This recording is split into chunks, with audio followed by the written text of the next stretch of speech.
Hello there. So, Happy New Year 2023, new possibilities and new challenges. And with finishing 2022, I also finished my 4th month of residency with too many things happening in that last month. From really difficult interpreted ECGs to potassium levels that has gone to the sky, to explaining to that patient that I'm not going to prescribe antibiotics because she has upper respiratory tract infection viral type and she doesn't need anything, just maybe to wait and convince her.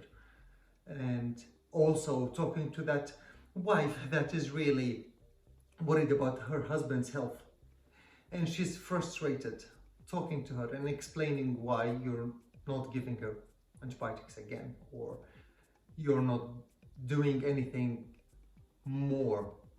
But there's one thing that in medicine that is really difficult to find information about. So reading all these books, we get really good information, but there's one thing that is really difficult to learn and we cannot find it in books, which is teamwork.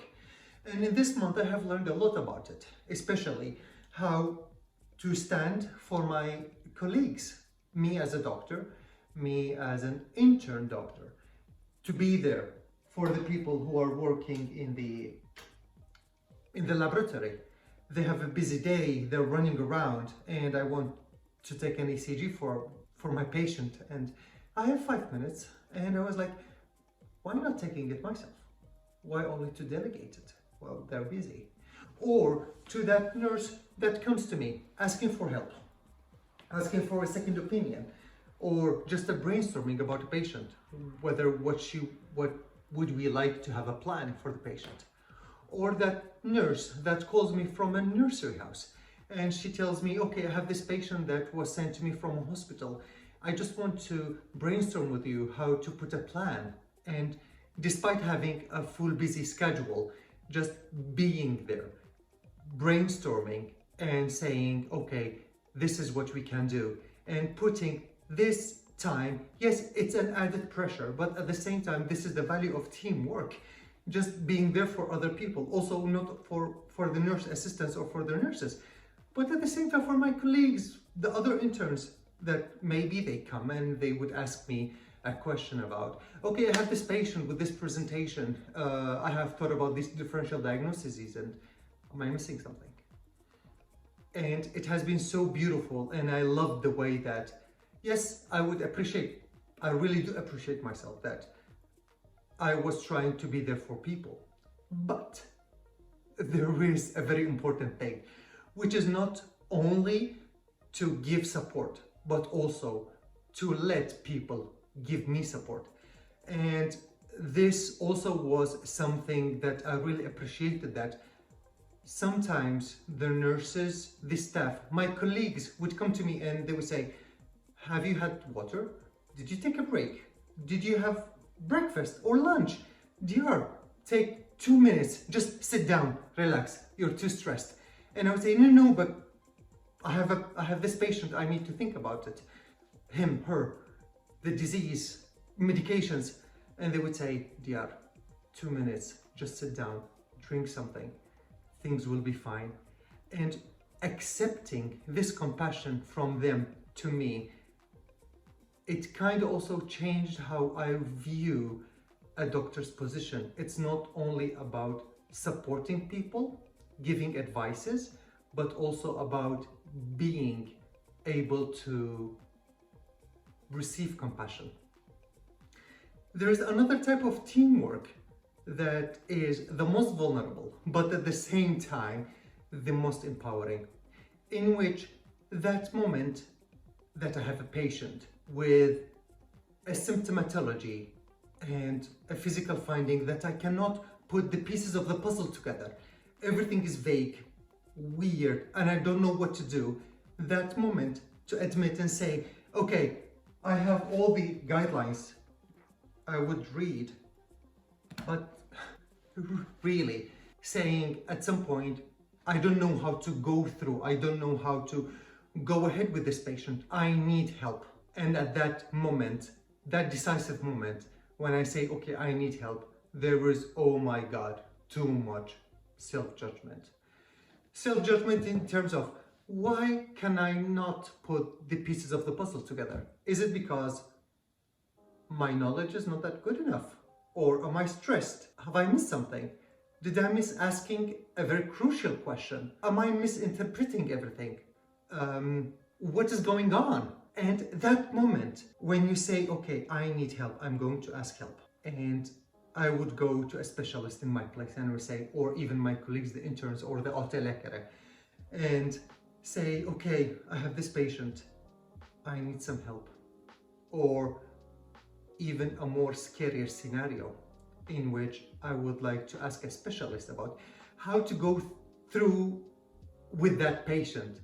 And I would like to call the specialist, the consultant specialist at the hospital. And that moment in which I'm reaching to the phone to call them, it becomes really slow-mo. That moment of pure vulnerability that I'm judging myself.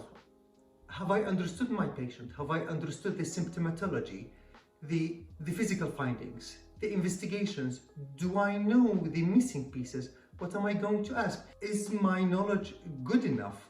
Am I going to present my case in a good way that the specialist on the other side of the phone would understand me? All these things during this 1 second, 2 seconds reaching to the phone, calling and saying, this is DR underläkare from Aarhus Vårdcentral. I would like some help with this patient. And I go through and my heart would just start pounding and feeling all the tension building up, me trying to present my case, and also it's like being an advocate for my patient, trying to make the specialist understand what I'm trying, what is the missing piece, trying to put all the anxiety together. And they would be asking me and say, have you thought about that? Have you done that? Go ahead and do this. Send this patient to us, to the emergency department, or take this investigation, or put this patient on this medication. So too many things. The 4th month of my internship, I would admit, the hardest, but really enriching, not only in terms of the knowledge of it, but admitting vulnerability to myself, letting people show me compassion, and also me giving compassion to people, and also letting myself get into that position of being afraid, the fear of, yes, sometimes I also get it wrong, I might get it wrong, and I need help.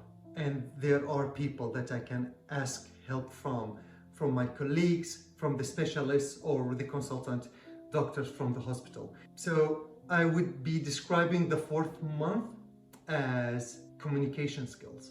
Not communication skills with patients, but communication skills with my colleagues, with the specialists, and also with other departments and the consultant doctors at the hospital. So far, the 4th month has been the most amazing, and I'm really looking forward to the 5th month with everything that it has to offer. I have grown too much this last month with all its stress, with everything that happened, but I'm just looking forward to the 5th month. And please also tell me, do you find any difficult moment in terms of working, in terms of being vulnerable, scientifically, medically, you're not sure whether you're missing something or not? Please, let's talk about it, and let me know what you think about this issue. And Happy New Year to 2023 with new possibilities. Bye-bye.